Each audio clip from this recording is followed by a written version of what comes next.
হ্যাঁ, আসসালামু আলাইকুম গাইস, অবশেষে চলে আসলাম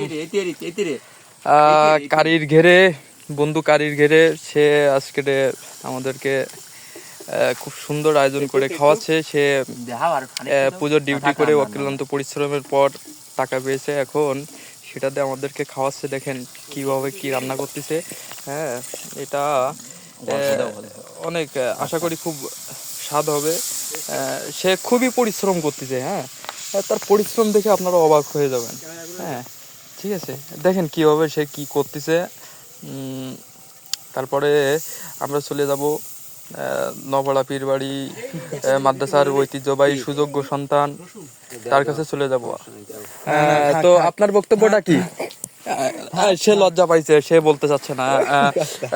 তো এরপর যে আমরা চলে যাব রাধুনির কাছে। হ্যাঁ, রাধুনি, তুমি কি বলতে চাচ্ছ? তোমার মনের অনুভূতিটা কেমন বলো? খুব গরম। বাহ, কেন গরম কেন? চুলোর তাপে।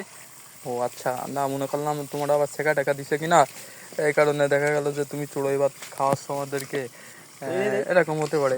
এবার চলে যাবো আমার বন্ধুর কাছে। বন্ধুর ফিগারটা মারাত্মক, ঠিক আছে, কিন্তু সে দেখাতে যাচ্ছে না। দর্শক, আপনারা খুবই মিস করবেন। তো বন্ধু একটু তাকাও প্লিজ, দর্শক তোমারে দেখতে চায়, দর্শক তোমারে দেখতে চায়, প্লিজ প্লিজ।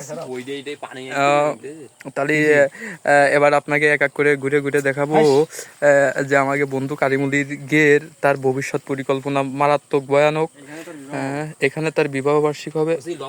হ্যাঁ, এই যে তার বাসর ঘর